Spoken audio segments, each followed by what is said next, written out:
الحمد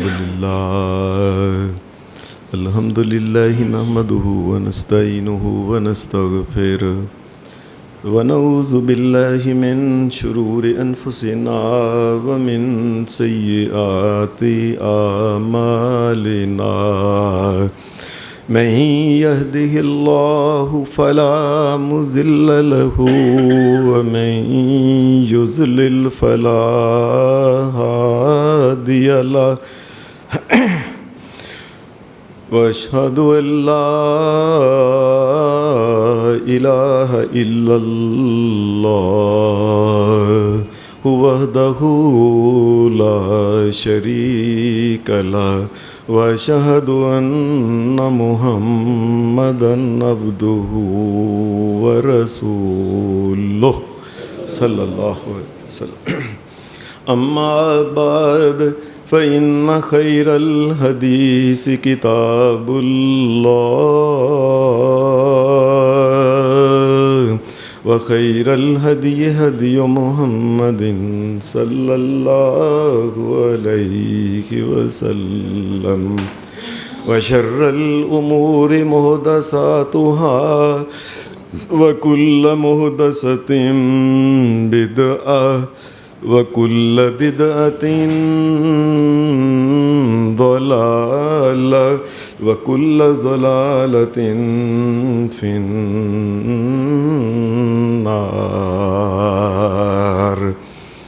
أعوذ بالله من الشيطان الرجيم. بسم الله الرحمن الرحيم. لقد من الله على المؤمنين إذ بعث فيهم رسولا من أنفسهم يتلو عليهم آياته ويزكيهم ويعلمهم الكتاب والحكمة وإن كانوا من قبل لفي ضلال مبين. حضرات، آج سے 1497 سال پہلے اس کائنات میں اللہ تبارک و تعالیٰ نے ایک بہت بڑا انسانیت کے اوپر احسان کیا تھا. اپنا آخری نبی، نبیوں کا سردار نبی، جن کا نام نامی اسم گرامی محمد الرسول اللہ ہے صلی اللہ علیہ وسلم، اللہ تبارک و تعالیٰ نے ان کو پیدا فرمایا.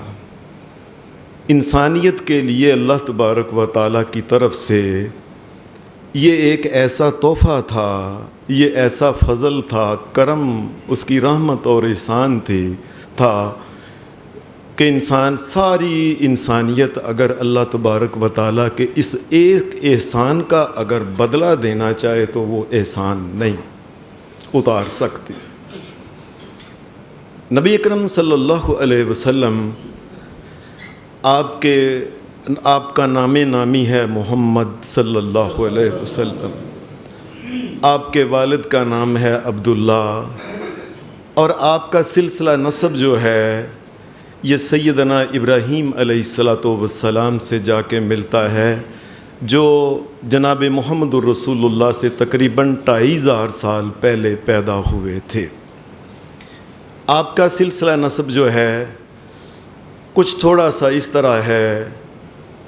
آپ کا نام محمد صلی اللہ علیہ وسلم بن عبداللہ بن عبد المطلب بن ہاشم بن عبد مناف بن قصی بن کلاب بن مرہ بن کعب بن لوئی بن غالب بن فہر بن مالک بن نظر بن کنانہ بن خزیمہ بن مدرکہ بن الیاس بن مزر بن نزار بن معد اور بن عدنان سے ہوتا ہوا جناب سیدنا ابراہیم علیہ السلام سے ملتا ہے۔ نبی علیہ السلام آپ جس وقت اس کائنات میں تشریف لائے، آپ پیدا ہوئے، اس آیت میں ایک تو اللہ تبارک و تعالیٰ نے اپنے اس احسان کا ذکر کیا ہے کہ لوگو میں نے تمہاری جولی میں محمد الرسول اللہ ڈال دیے، لوگو ان کی قدر کرو، لوگو یہ تمہارے بھلے اور تمہارے خیر خواہی کے کام تمہیں بتاتے ہیں۔ دوسری اللہ پاک نے یہ بات کہی کہ وہ حالات، جن حالات میں کائنات کا امام محمد الرسول اللہ تشریف لائے تھے، وہ حالات کیسے تھے، ان حالات کے بارے میں اللہ پاک نے خود ہی یہ بات کہی ہے، وَإِن كَانُوا مِن قَبْلُ لَفِي ضَلَالٍ مُبِينٍ۔ وہ لوگ جو تھے وہ گمراہی، ایسی گمراہی، واضح گمراہی میں وہ انسان سارے پائے جاتے تھے۔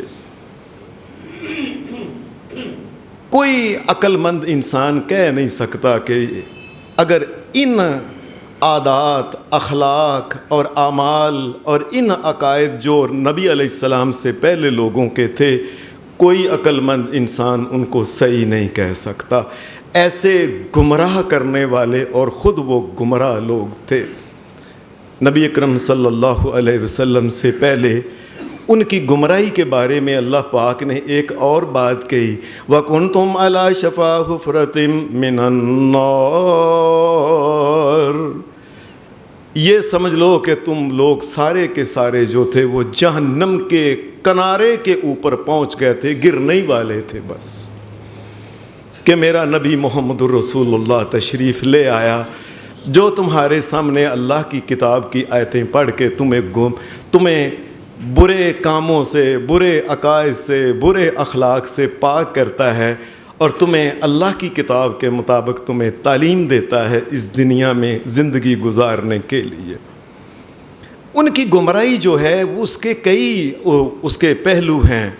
وہ ایمان کی گمراہی بھی تھی، عقائد کی گمراہی بھی تھی، اخلاق کی گمراہی بھی تھی، معاشرت میں رہتے ہوئے ایک دوسرے کے ساتھ معاشرتی جو ایک دوسرے کے ساتھ برتاؤ تھا، اس کی بھی گمراہی تھی، قانون کی بھی گمراہی تھی، سماج کی بھی گمراہی تھی، لینے دینے کی، ہر معاملے میں گمراہی ان کی تھی۔ اس کو کہتے ہیں ضلال مبین، ایسی گمراہی جو ہر جگہ پھیلی ہوئی تھی۔ اور یہ ان کا حال تھا کہ ان کے نزدیک کوئی مذہب نہیں تھا، یہی مذہب تھا جو دل میں آئے وہ کرو۔ ایک جو آدمی طاقتور تھا، جس کی لاٹھی اس کی بھینس کے حساب سے دنیا میں قانون چل رہے تھے، کمزور، ماڑے، غریب، عورتیں، یہ غلام، ان کی کوئی حیثیت نہیں تھی۔ لوٹ مار، قتل و غارت، ایک دوسرے کو مار دینا، ختم کر دینا، مال لوٹ لینا، جو عیاشی، فحاشی، بے شرمی، بے حیائی، جو بھی دنیا میں برائی ہو سکتی ہے، وہ ساری کی ساری برائی ان لوگوں کے اندر پائی جاتی تھی۔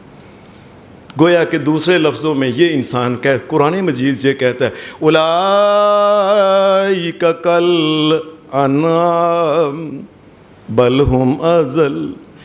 یہ لوگ اتنے گئے گزرے تھے ہر لحاظ سے، اخلاقی، ایمانی لحاظ سے، اپنے رویے، کوئی کسی بھی لحاظ سے اتنے گئے کہ یہ جانور نہیں تھے، بل ہم اضل، جانوروں سے گئے گزرے تھے، جانوروں سے بھی نیچے، وہ حرکتیں جانور بھی نہیں کرتے جو یہ لوگ کرتے تھے۔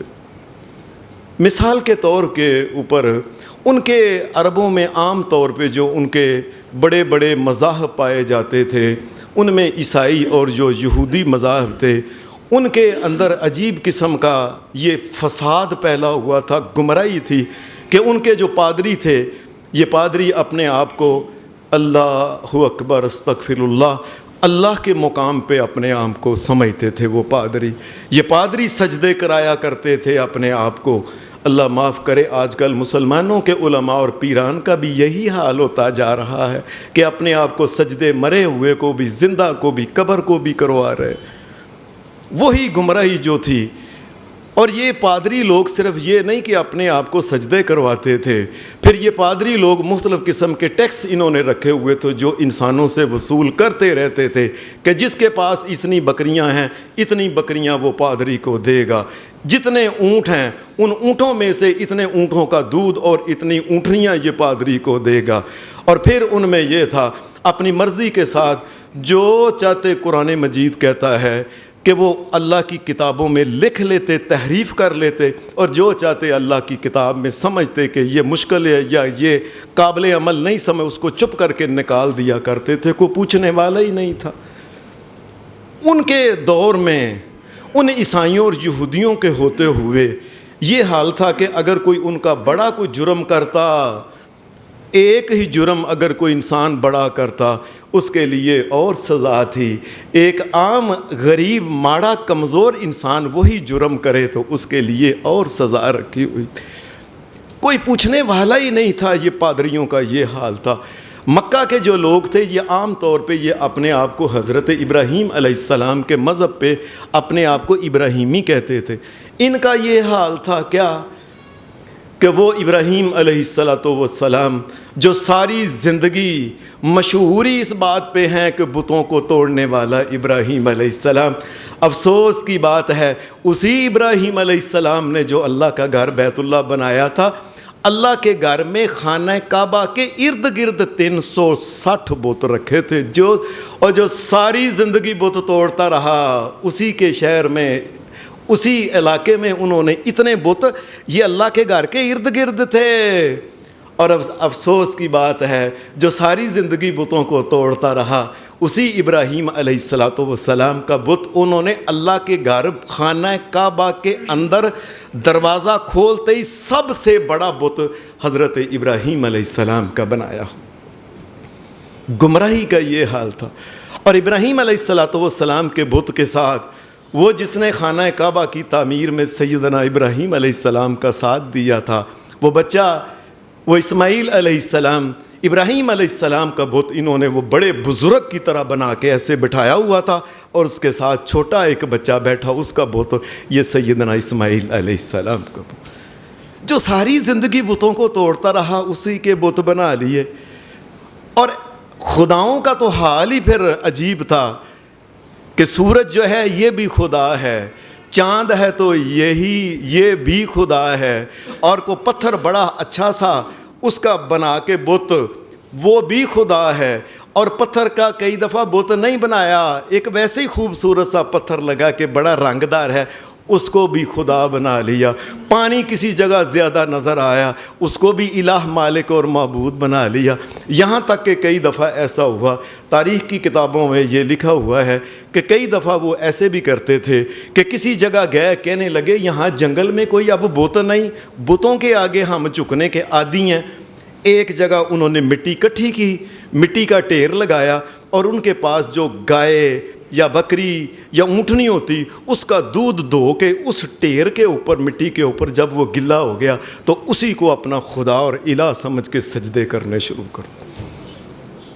ہر قبیلے کا پھر عجیب بات ہے، ہر قبیلہ کہتا تھا میرا یہ ہے، ہم لات کو ماننے والے ہیں، ہم منات کو ماننے والے ہیں، ہم ہبل کو ماننے والے ہیں، ہم عزا کو یہ ہر قبیلے کا پھر اپنا اپنا خدا تھا. اور یہ جو بت بنائے ہوئے تھے ان کے سامنے بڑے بڑے لوگ اپنے کھانے پکا کے ان کے سامنے رکھا کرتے تھے.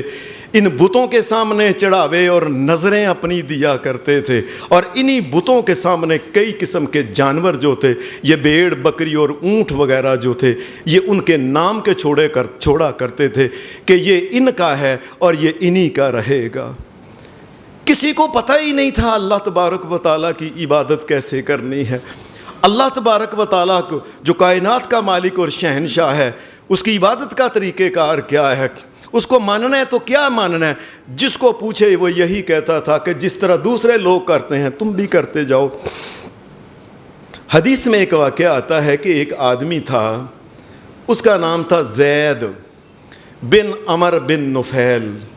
زید بن عمر بن نفیل یہ حدیث کے اندر بھی واقعہ ہے، اور اس کے علاوہ سیرت ابن ہشام کے اندر بھی واقعہ پایا جاتا ہے کہ یہ جب یہ بڑا ہوا، نوجوان ہوا، مکے کا رہنے والا تھا، اس نے کہا لوگو یہ جو تم بتوں کے آگے جھکتے ہو، ان کے سامنے نیازیں رکھتے ہو، ان کے نام کے جانور چھوڑتے ہو، اور تمہیں نہیں پتہ یہ شہر ابراہیم علیہ السلام کا ہے، اور ابراہیم علیہ السلام تو بتوں کو توڑنے والے مشہور ہیں، میں نہیں ان کو مانتا۔ پھر اس نے اپنے اس دور کے جو بڑے بڑے پنڈت اور پروہت سے ان سے یہ پوچھا، او لوگو او یہ حال تھا، کوئی ہدایت کا رستہ بھی بتانے والا نہیں تھا۔ یہ زید بن عمر بن نفیل جو تھا، یہ اپنے دور کے مکے کے بڑے بڑے پادریوں کے پاس گیا، جو مکے کے بڑے بڑے پروہت ان کے پنڈت تھے، ان سے جا کے پوچھا کہ لوگو مجھے صحیح ابراہیم علیہ السلام کا دین بتاؤ۔ کہنے لگے ہمیں تو یہی پتہ ہے کہ بتوں کے آگے سجدہ کرنا ہے، ان کے نام کی نظر نیاز، اور جیسے دوسرے کرتے ہیں تم بھی ویسے ہلا گلا کرو۔ یہ بیچارہ بڑا پریشان ہو گیا کہ میں اللہ کی عبادت کرنا چاہتا ہوں جو کائنات کا مالک اور خالق ہے، کوئی تو میری رہنمائی کرے۔ اللہ کا کرنا ایسا ہوا، اس نے بڑی کوشش کی، لوگوں نے اسے مکے سے نکال دیا کہ یہ کیا کس قسم کی باتیں کرتا ہے۔ یہ بڑا پریشان ہوتا۔ حدیث میں آتا ہے کہ ایک دفعہ ایسا ہوا، یہ کہنے لگا میں بتوں کو سجدہ نہیں کروں گا، میں اللہ کو سجدہ، لیکن میں اللہ کو سجدہ کیسے کروں؟ کوئی اللہ کو سجدہ بھی کرنے والا کیسے کرتے ہیں بتانے والا نہیں تھا۔ اس نے آخر اپنے دونوں ہاتھ آسمان کی طرف اٹھا کے کہنے لگا، اے شہنشاہ کائنات، میں تیری عبادت کرنا چاہتا ہوں، میں تجھے پوجنا چاہتا ہوں، میں تیری کس طریقے سے عبادت کروں مجھے بتاتا کوئی نہیں ہے، میں کیا کروں میرے مالک؟ جس کے پاس جاتا ہوں مجھے بتاتا نہیں ہے۔ یہاں تک کہ اس نے اپنے دونوں ہاتھوں کے اوپر اس نے یہ کہنے لگا، ہے میرے مالک میں نے تجھے سجدہ کیا، میں ان کو سجدہ نہیں کر سکتا جس طرح یہ کرتے۔ کو بتانے والا ہی نہیں تھا۔ اس کو کسی ذریعے سے پتہ چلا کہ یہ جو شام کا علاقہ ہے، اس شام کے علاقے میں اور موصل یہ علاقہ اور جزیرہ کا یہ جو علاقہ ہے، اس علاقے میں عیسائی اور یہودیوں کے بڑے بڑے علماء موجود ہیں، وہ اللہ کے بارے میں صحیح جانتے ہوں گے۔ یہ بیچارہ یہاں سے پیدل چلتا 1500 کلومیٹر کا فاصلہ پیدل چلتا بیچارہ، ہدایت کے لیے کوئی ہدایت بتانے والا نہیں تھا۔ وہاں سے پادری سے ملا، پادری نے بھی آگے سے یہی کہا، او بھائی ہم بھی ایسے عیسیٰ علیہ السلام کو خدا کا بیٹا مانتے ہیں، ہمیں بھی اس کے بارے میں کوئی خاص پتہ نہیں، تم یہودیوں کے پاس چلے جاؤ۔ وہاں سے بیچارہ پھر یہودیوں کے پاس موصل میں چلا گیا، شام سے نکلا موصل، وہاں سے پھر دمشق بیچارہ یہ چلا گیا، کوئی بتانے والا نہیں تھا۔ دمشق سے یہ چلتا کسی وہاں سے پادری نے کہا تم کہاں سے آئے ہو؟ یہ کہنے لگا میں مکہ سے آیا ہوں، وہ جو حجاز کی سرزمین ہے نا وہاں سے آیا۔ کہنے لگا وہیں واپس لوٹ جاؤ، ہماری کتابوں میں آخری نبی نے اسی جگہ آنا ہے۔ میں تمہیں یہی بتاتا ہوں کہ جلدی چلے جاؤ جتنی جلدی، ہمیں بھی اصلی ہدایت کا رستہ ہمیں معلوم نہیں۔ یہ حال تھا محمد الرسول اللہ سے پہلے، ہدایت کا رستہ بتانے والا کوئی نہیں تھا۔ یہ آدمی وہاں سے پھر یہ دمشق سے پھر اس نے کہا کہ مجھے موت نہ آ جائے کہیں، یہ جلدی اس نے بھجنا شروع کر دیا۔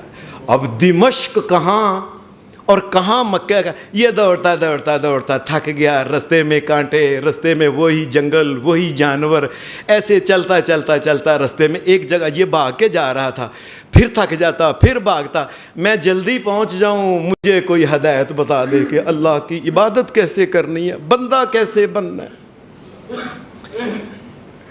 ایک قبیلے والے نے دیکھا کہ یہ بندہ جو ہے نا، ایک بندہ بھاگ کے جا رہا ہے، وہ انہوں نے کہا لگتا ہے اس کے پاس کو درم دینار کو مال دولت ہے۔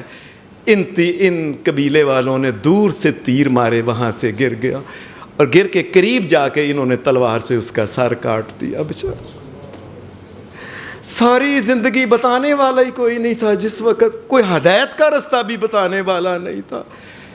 یہ ہے اللہ کہتا ہے لقد من اللہ علی المؤمنین اذ بعث فیہم رسولا من انفسہم یتلو علیہم آیاتہ ویزکیہم ویعلمہم الکتاب والحکمہ وإن کانوا من قبل لفی ضلال مبین۔ لوگوں میں نے احسان کیا محمد الرسول اللہ کو بھیج کے، اور تمہیں تو یہ بھی بتانے والا کوئی ایک بندہ پادری تک بھی نہیں، کوئی پنڈت پروہت کو راہ بتانے والا ہی نہیں تھا کہ ہدایت کا رستہ کیا ہوتا ہے۔ یہ میرا احسان ہے، میں نے احسان کیا تمہارے اوپر کیا کہ میں نے محمد الرسول اللہ کو بھیج کے تمہارے عقائد کی اصلاح کی، اعمال کی اصلاح کی، اور محمد الرسول اللہ کے آنے سے تم ایک جانوروں سے جو گرے ہوئے تھے، تم اس درجے سے محمد الرسول اللہ نے تمہیں اٹھایا اور تم انسانیت کے درجے کے اوپر اللہ کے فضل سے فائز ہو گئے۔ یہ احسان میرا احسان ہے۔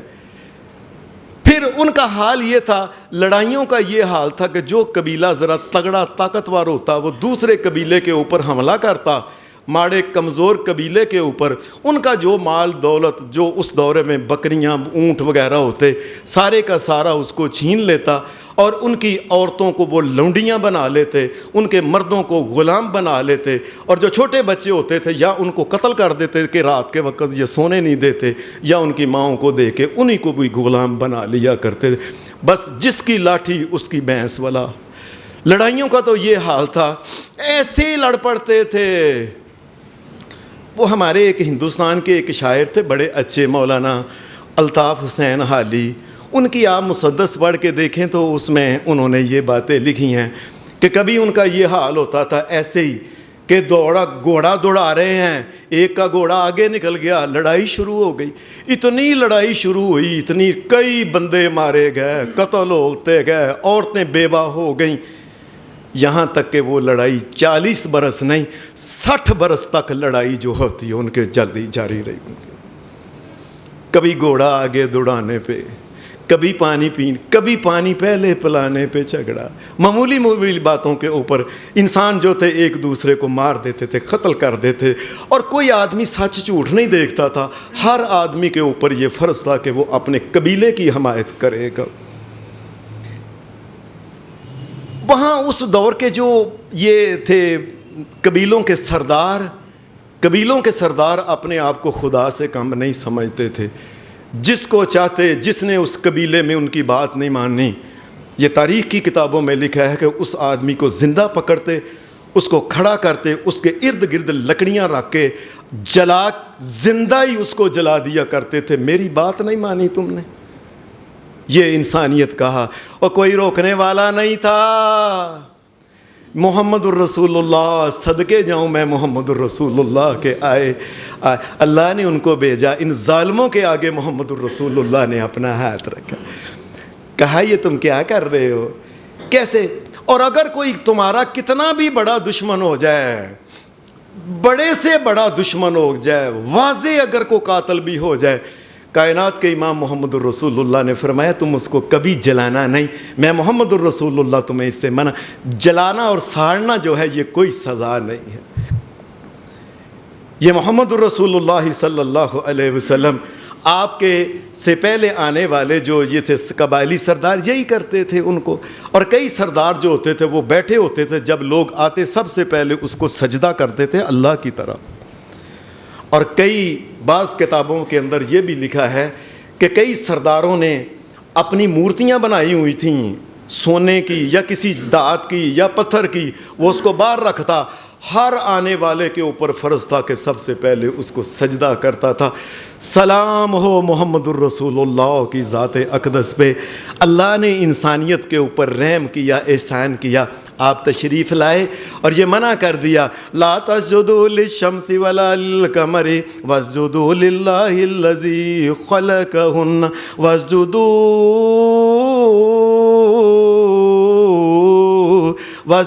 للہ الذی خلقہن ان کنتم ایاہ تعبدون۔ اور یاد رکھنا لوگو، اس زمین اور آسمان میں اللہ کی ذات کے علاوہ کوئی سجدے کے لائق نہیں۔ سلام ہے محمد الرسول اللہ کی ذات کو جنہوں نے انسانیت کو یہ سبق سکھایا۔ وَاسْجُدُوا لِلَّهِ الَّذِي خَلَقَهُنَّ، سجدہ سے سجدے کے لائق صرف ایک ذات وہ ہے جو کائنات کا خالق اور مالک ہے، وہ اللہ ہے۔ اللہ کے علاوہ کوئی نبی پیغمبر بھی ہو، بڑے سے بڑا لیڈر کوئی بھی ہو، نبیوں کا سردار کیوں نہ ہو، فرشتہ کیوں نہ ہو، فرشتوں کا سردار جبریل کیوں نہ ہو، سجدے کے لائق نہیں ہے وہ۔ سلام ہے محمد الرسول اللہ کی ذات اقدس کے اوپر، جنہوں نے انسانیت کو یہ پیغام سنایا کہ انسان کے پاس سب سے بڑی دولت جو، یاد رکھیں، یہ مال، یہ دولت، یہ روپیہ، یہ درم، دینار، ریال، یہ ڈالر، یہ نہیں مال دو، سب سے بڑا مال دولت انسان کے پاس وہ سجدے کی ایک دولت ہے جو اللہ کے در پہ یہ دیتا ہے جا کے۔ باقی یاد رکھیں ساری دولتیں جو ہیں یہ معمولی دولت۔ محمد رسول اللہ صلی اللہ علیہ وسلم کے آنے سے غلاموں کا جو آپ کے جو تبدیلی پہ، غلاموں کا یہ حال تھا کہ عام منڈیاں لگتی تھی، عام منڈیاں لگائی جاتی اور منڈیوں میں غلام کو لایا جاتا اور اس کو بیچا جاتا، اور عرب کے تمام قبائل نے کٹھ کیا ہوا تھا اس بات کے اوپر کہ کوئی آدمی اپنے قبیلے کے کسی غلام کو لے کے کسی جگہ لے کے اس کو قتل کر دے، کوئی دوسرا روکے گا نہیں، یہاں تک کہ اگر اس کو زندہ جلا دے کوئی روکے گا نہیں، اور اگر یہاں تک کہ اس کو رکھ کے اس کے ایک ایک جزو جو ہے اس کے وجود کا کاٹنا شروع کر دے، زندہ کا تیشے کے ساتھ گوشت اگر اتارنا شروع کر دے تو دوسرا قبیلہ روکے گا نہیں، ایسا کٹ کیا ہوا تھا۔ سلام ہے محمد الرسول اللہ کی ذات اقدس، میں صدقے جاؤں محمد الرسول اللہ کے، اللہ نے ان کے ذریعے انسانوں کو یہ پیغام۔ اور لوگوں اگر غلام سے غلطی بھی کوئی ہو جائے، وہ لوگوں ایسے صدا نہ دینا شروع کر دیا کرو، اس کے منہ کے اوپر کبھی تھپڑ نہ مارنا اور کبھی اس کے منہ کو نہ داغنا۔ اور یہ عام عربوں کی بات تھی کہ وہ لویا کا لے کے، سریا لے کے، اس کو گرم لال رنگ کا لے کے غلام کے منہ کے اوپر لائنیں لگایا کرتے تھے، پتہ چل جائے کہ یہ غلام ہے۔ یہ سلام ہے محمد الرسول اللہ کی ذات اقدس۔ ایک حدیث میں آتا ہے، ایک آدمی نے پوچھا، اے اللہ کے رسول صلی اللہ علیہ وسلم، میرا غلام ہے، وہ کئی دفعہ نا میری نافرمانی کرتا ہے۔ آپ نے فرمایا تو تم تحمل سے کام لو، ایسے ہی نہ مارنا شروع کر دو، اسے معاف کرو۔ کہنے لگا اچھا اے اللہ کے رسول صلی اللہ علیہ وسلم، آپ مجھے بتاؤ میں کتنی دفعہ اس کو معاف کروں، بتائیں۔ سلام ہے میرے سونے محمد الرسول اللہ پہ۔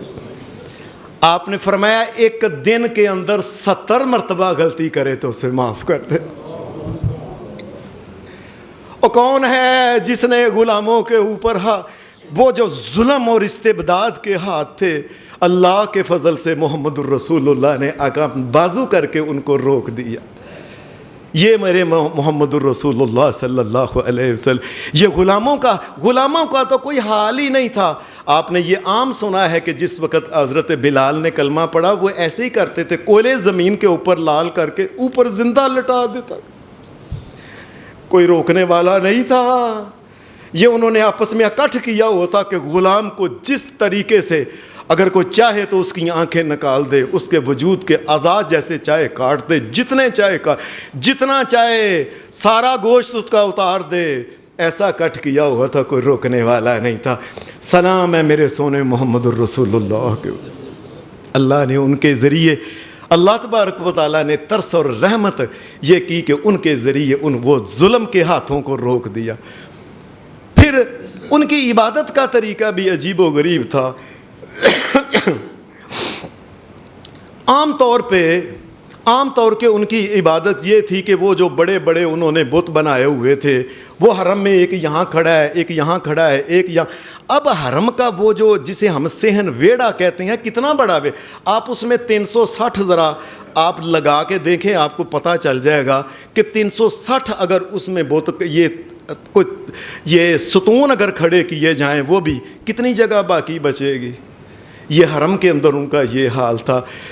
اور ان کے آگے کیا تھا؟ ان کی عبادت کا یہی طریقہ تھا، کھانا پینا لا کے ان کے آگے رکھتے اور شور مچاتے، اور لڑیاں اور تمالیں اور اس دور میں جو ڈھول وغیرہ ان کے تھے، اس دور میں بجانے والے وہ بجا کے یہی عبادت کرتے تھے۔ اور کوئی بتانے والا نہیں تھا کہ اللہ کی عبادت کیسے کرنی ہے، بلکہ قرآن مجید نے تو ایک عجیب بات کہی ہے، وَمَا كَانَ صَلَاتُهُمْ عِنْدَ الْبَيْتِ إِلَّا مُقَامٌ وَتَسْدِيَةٌ وَمَا كَانَ صَلَاتُهُمْ عِنْدَ الْبَيْتِ، اللہ پاک کہتے ہیں، وہ پھر کئی دفعہ کہتے ہیں آؤ نماز پڑھیں، نماز کٹھے ہو کے جاتے ہو، جا کے نماز کہتے إِلَّا مُقَامٌ وَتَسْدِيَةٌ، اور سارے سیٹیاں بجاتے، پھر وہ سیٹیوں میں بڑی بڑی سوں سوں کر کے وہ سیٹیاں بجاتے، اور دوسرے جو تھے تصدیہ ہاتھوں کے ساتھ وہ تالیاں بجاتے، وہ یہی کہتے تھے یہی ان کی نماز ہے، اور کوئی حق سچ کا راہ بتانے والا ہی نہیں تھا۔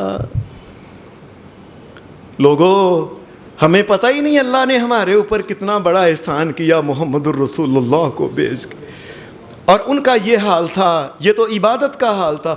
نجومی جو تھے وہ مکے کے اندر اور مکے کے ارد گرد علاقوں کے اندر بڑی ان کی دکانیں چلا کرتی تھی، لوگ ان کو پوچھ کے کہ لو جی فلاں ستارے کا فلاں ستارے کے ساتھ اس کا کون سا ستارہ ہے، اس کا کون سا ستارہ ہے، یہ پوچھتے، اور اس کے بعد، اور آج بھی مجھے افسوس کی بات ہے کہ مسلمانوں میں سے بہت سے لوگ اس پر ایمان رکھتے ہیں، جی میرا ستارہ مشتری ہے، اس کا نیپچون ہے، اس کا فلانا ہے، اس کا زحل ہے، اس کا مریخ ہے، یہ تمام کی تمام باتیں جو ہیں یہ کفر کی باتیں ہیں، ان کا اسلام سے کوئی تعلق نہیں۔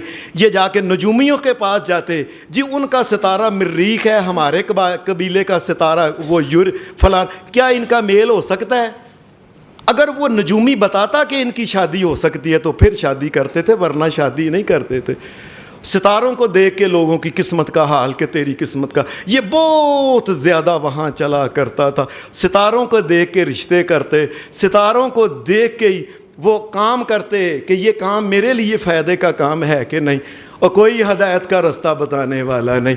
سلام ہے محمد الرسول اللہ صلی اللہ علیہ وسلم کے، آپ نے فرمایا وہ انسان جو کسی نجومی کے پاس اگر جاتا ہے، یہ بات سن لیں، نجومی کے پاس جاتا ہے اور ایسے ہی اس کو کہتا ہے مذاق ادھر میرا ہاتھ تے ویکھیں، مذاق میں 40 دن اللہ اس کی نمازیں پڑھی ہوئی قبول نہیں کرتا، اللہ ضائع کر دیتا ہے، مذاق بھی کیوں کیا۔ اور اگر کسی نجومی کے پاس جا کے اس کو جو کہے نجومی اچھا اس کو مان لے، فقد کفر بما نزل علی محمد، فرمایا نجومی کی بات کے جو یقین کر لے اس نے محمد رسول اللہ کے ساتھ کفر کر دیا۔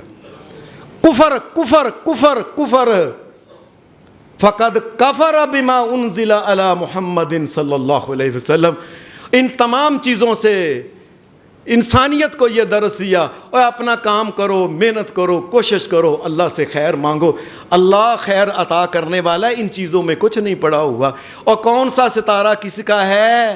یہ سارے کے ستارے جتنے بھی ہیں یہ میرے مالک ایک اللہ کے ستارے ہیں، بندے کا کوئی ستارہ نہیں۔ یہ بات یاد رکھیں، ایسے کہتے ہیں میرا ستارہ اور تیرا ستارہ، یہ تعلیم محمد الرسول اللہ کے ذریعے اللہ تبارک و تعالیٰ نے ہمیں دی۔ اور پھر ستاروں کے ساتھ وہاں ایک اور بھی طریقہ بڑا چلتا تھا، وہ انہوں نے بتوں کے آگے بالٹیاں رکھی ہوئی تھی، اس دور میں جو انہوں نے بنائی ہوتی تھی بالٹیاں، ان بالٹیوں کے اندر تیر رکھے ہوتے تھے۔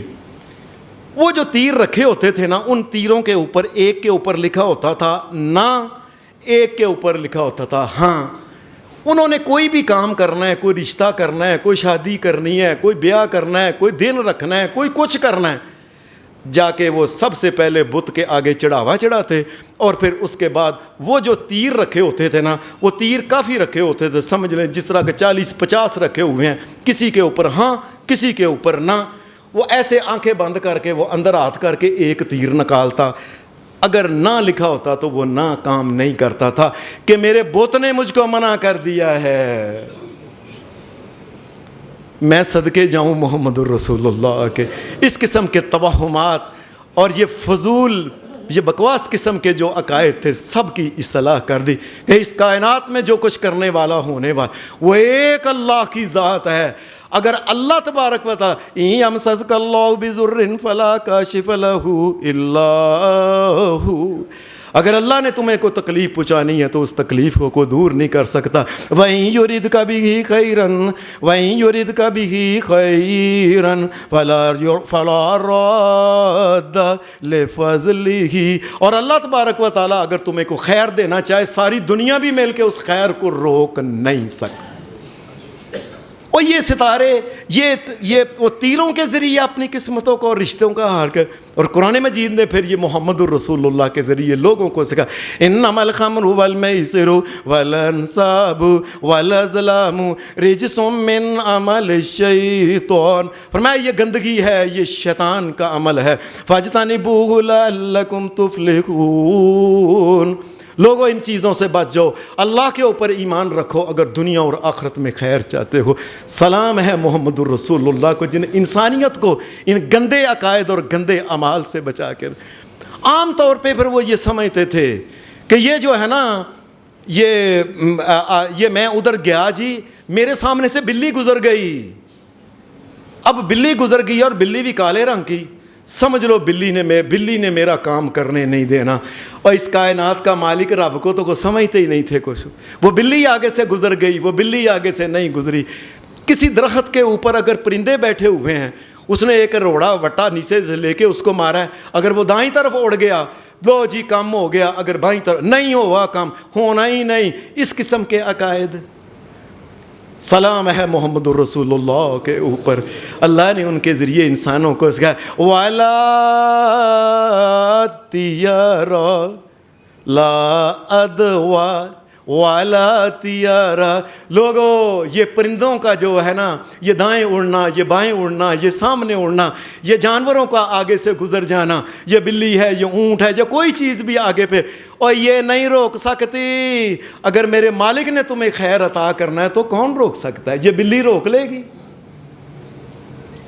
یہ محمد الرسول اللہ کا آنا جو ہے یہ بہت بڑی اللہ کی نعمت ہے. عورت کے بارے میں ان کا کیسا یہ عجیب قسم کا رویہ تھا. بے شرمی کا یہ حال تھا، بے شرمی کا یہ حال تھا کہ مکے کے اندر اور ارد گرد کے علاقوں میں عام طور پہ زنا اور بدکاری ہوتی تھی، اور لوگوں نے عام طور پہ جھنڈے لگائے ہوئے تھے مکے کے اندر جھنڈے لگائے ہوئے تھے کہ جس حاجی نے حج کر لیا ہے یا حج کے بعد یا پہلے اگر اس نے زنا کرنا ہے تو یہ جھنڈا نظر آ رہا ہے نا ہمارے گھر کا، یہاں آ کے چپ کر کے زنا کر سکتا ہے وہ. ہمارے گھر میں عورتیں بھی موجود ہیں، بچیاں بھی موجود ہیں، بڑی عمر کی عورتیں بھی موجود ہیں. یہ بدکاری کا ان کا حال تھا کہ زنا خانے عام طور پہ کھلے ہوئے تھے. سلام ہے محمد الرسول اللہ کی ذات اقدس پہ. ہر قسم کی بدکاری اور ہر قسم کی بے حیائی اور فحاشی کا خاتمہ. اور یہ اپنے آپ کو بڑے چودھری سمجھنے والے، بڑے لین لاڈ اور متکبر اور خدائی، یہ خدا کے اللہ معاف کرے اوتار اپنے آپ کو سمجھنے والے، ان کا یہ حال تھا کہ شام کا وقت جب رات ہوتا ان کی عورتیں اور ان کے مرد سارے کپڑے اتار کے ننگے ہو کے اللہ کے گھر کا طواف کرتے تھے. یہ حال ہے ان کا. فحاشی کا یہ حال تھا ان کا. یہ محمد الرسول اللہ کے ذریعے انسانوں کو بتایا گیا.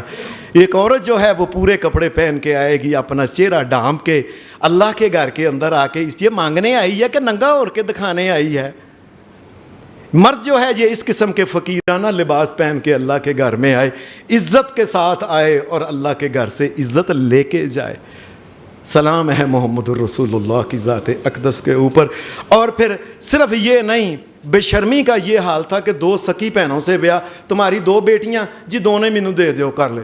اور بے شرمی کا یہ حال تھا کہ باپ کی بیوہ اگر کوئی ہوتی، باپ نے کسی عورت کو طلاق دی ہے، بیٹے نے سمجھا کہ بڑی خوبصورت ہے، اب یہ جائے گی کہاں؟ بیٹے نے اس کے ساتھ ہی نکاح کر لیا. باپ مر گیا ہے، باپ کی بیوہ کے ساتھ، باپ کی بیوہ، سگے باپ کی بیوہ کے ساتھ انہوں نے نکاح کر لیا. یہ ان کا حال تھا. اور بے شرمی کا یہ حال تھا، ان کی بے شرمی کا یہ حال تھا کہ کئی دفعہ وہ دیکھتے کہ مکے میں فلاں جوان بڑا خوبصورت ہے، بڑا ٹھیک ٹھاک ہے، بڑا چوڑا چکڑا ہے، اپنی بیوی کو چپ کر کے اس کے پاس بھیجتے. جس وقت وہ نہانے سے پاک ہو جاتی، نہا دھو کے اس کے پاس بھیجتے کہ یہ پورا جو ایک دفعہ پورا پیریڈ ہے نا یہ تم نے اس مرد کے ساتھ گزارنا ہے تاکہ ہمارے گھر میں اس مرد جیسا بچہ پیدا ہو. یہ حال تھا ان کا. یہ بڑے اپنے آپ کو سمجھتے تھے, اپنی عورتوں کو بھیجتے تھے بدکاری کروانے کے لیے. نکاح کا ان کا طریقہ کار کیا تھا؟ نکاح کے ایک طریقہ تو ہماری طرح نکاح جس طرح ہم کرتے ہیں, ایک نکاح کا طریقہ یہ تھا. یہ سنیں, حضرت عائشہ صدیقہ رضی اللہ تعالی عنہا یہ بیان کرتی ہیں, اور صحیح بخاری کے اندر حدیث ہے, بخاری کے اندر, کہ نکاح کا ایک طریقہ ان کا یہ تھا کہ وہ کوئی بندہ اپنی بیوی کو کسی کے پاس بھیجتا اور کہتا کہ اتنے دن کے لیے میں نے تیرا اس کے ساتھ نکاح کر لیا, جب تو حاملہ ہو جائے گی آ جانا, کیونکہ وہ بندہ بڑا جوان ہے, میں کہتا ہوں میرا بیٹا بیٹی بھی جوان ہو. ایک نکاح کا طریقہ ان کا یہ تھا کہ 10 بندے وہ چنتے اور وہ 10 بندے باری باری عورت کے ساتھ بدکاری کرتے.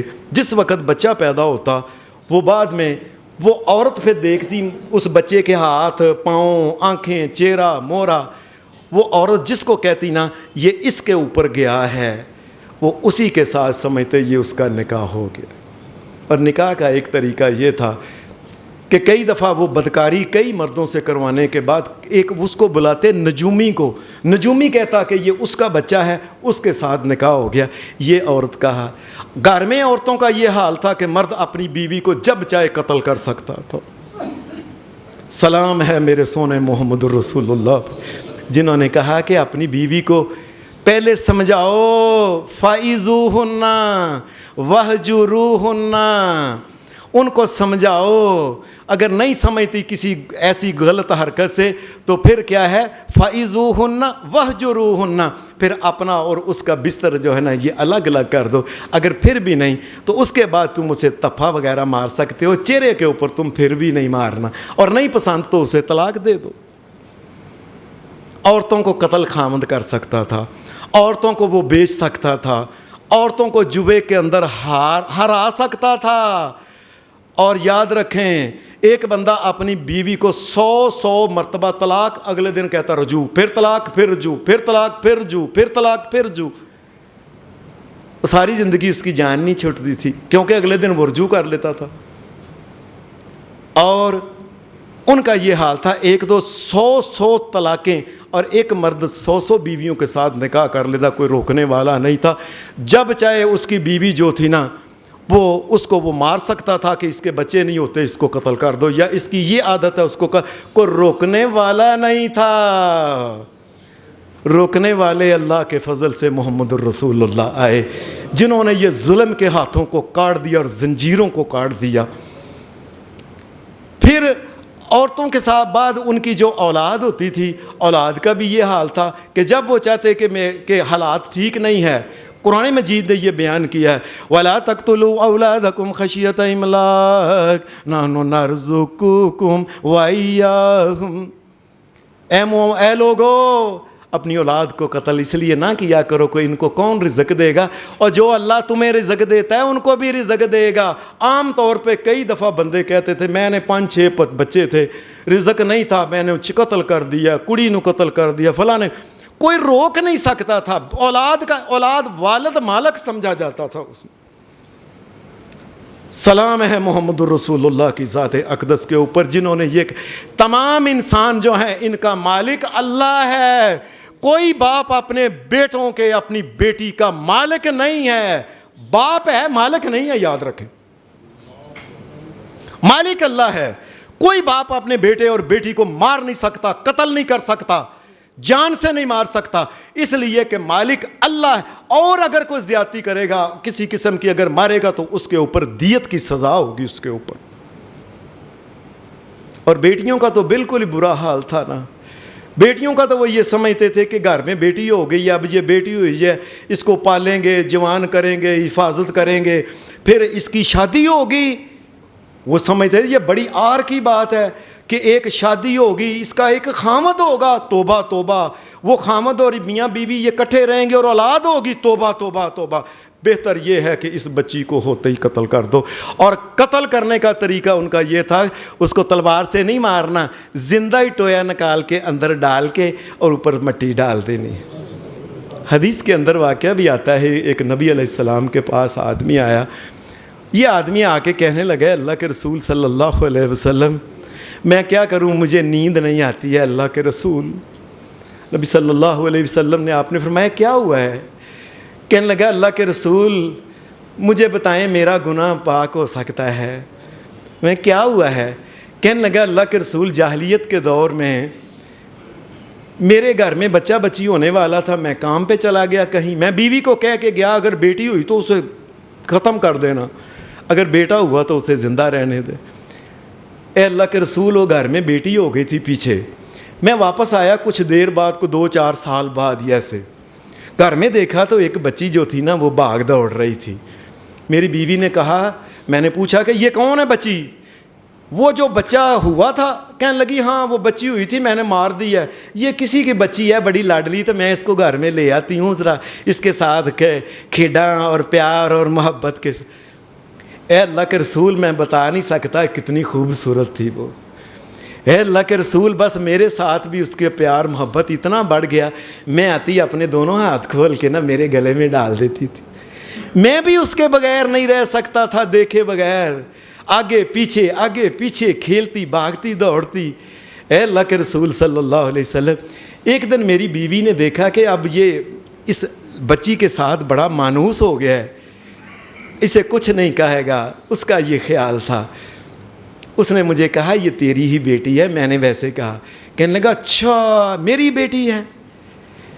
اے اللہ کے رسول صلی اللہ علیہ وسلم میں اس کو پھر نا ایک دن بہانے سے نا باہر لے گیا. میرے ہاتھ میں وہ کسی تھی کئی، میں دور جب لے گیا میرے آگے پیچھے بھاگتی تھی، کبھی آگے بھاگتی کبھی پیچھے بھاگتی. اے اللہ کے رسول میں نے ایک جگہ اس کو کھڑا کر کے میں نے وہ گڑا نکالنا شروع کیا. جب میں گڑا نکالتا کئی دفعہ میں مٹی کو کھینچتا، وہ جب میں کھینچتا تو میرے وجود کے اوپر بھی مٹی پڑ. اے کائنات کا امام بچی بھاگ کے آ کے میری مٹی جھاڑتی تھی، میرے ابو کے اوپر مٹی پڑ گئی ہے. اے اللہ کے رسول میں نے وہ گڑا جب کافی گہرا نکال دیا.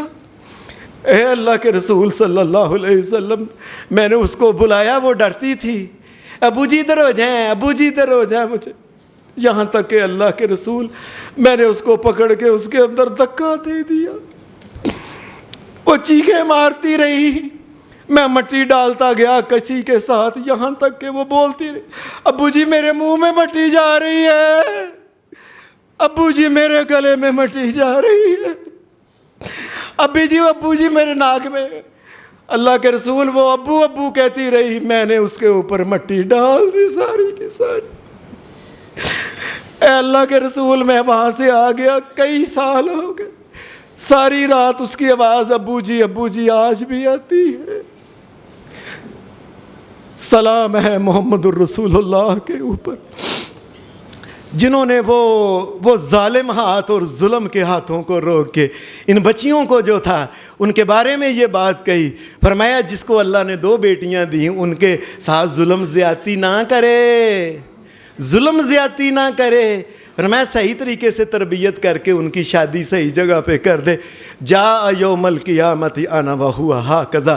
فرمایا جس طرح یہ 2 انگلیاں نا ایسے کٹھی، فرمایا جس طرح یہ 2 انگلیاں آپس میں کٹھی ہو گئی ہیں، قیامت کے دن یہ میرے ساتھ میدان محشر میں آئے گا، میں ساتھ لے کے آؤں گا اور میرے ساتھ یہ جنت میں جائے گا.